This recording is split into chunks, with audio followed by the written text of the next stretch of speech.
هاي أويس مدحي آدي هذا كو سلامة صاحبكي ورالكي إن شاء الله عافماد كو رجينا حالد هذا عافماد كو رسيتاي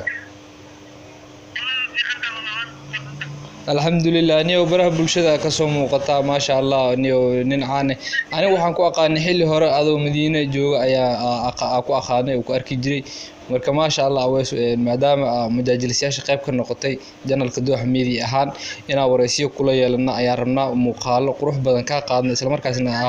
yaani wixii shaahada ku siinay ka waran yaa Aweys هاي إن شاء الله واسكو ما عندنا يعني أريموين كل شيء هاي كور أويس وجور سر باي العقال وأرورنا واحد جرميا رون ميا هاي إن شاء الله قربك جيشن دونا تديو بدن وكوباهين دونا وحان كور جنين عافمات إن محاكلو أريموين كل ما يجرو يا هي أنا ويركيسا وقصوا عيا مركا يعني هذا جرنالية تسيتوس أو شقي سماجر كواي مهلا بدن أقوى أركا مهلا بدن ها وأوجه لما مركا كانوا وأنا قرت أمر على مركا وما ضدك ويدسني يسد معها إن مالك لا تلوث أمر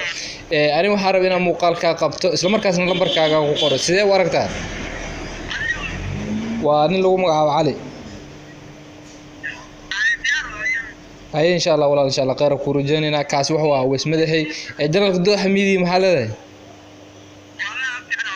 إن شاء الله هي غير كورجاني صاحب kaas waxa uu ahaa Aweys Madaxay oo kamid ah majaajilsiyaasha ku dhaqan magaalada Muqdisho isla markaasna ruux xanuunsan oo dareemaya xanuuno badan sida aad la wada socotaan oo aad ka wada dheregsantiin Aweys ma gali kara jaalanjiyada ama tartanka u dhaxeeya YouTuberada isla markaasna ay ka soo duwan muuqaalo oo ay dhahan muuqaalkaas sida dheh Aweys waa nin masaakiin isla markaasna garab weyn u baahan marka wixii aad ku tar karto ku tar isla markaasna yaani ma gali kara tartamada aynkaas oo kaleeto waana walaal qalbi furan oo si weyn ku soo dhaweynaya markaad maqasho codkiisa soo dhawow waan fiicanahay iyo erayo kaleeto aad u muhiimsan ay ku hadlaya marka janalka Dooxa Media ay soo gudbinayay sida awgeed waxaan rajaynayaa in muuqaalo aan ka soo duuri doono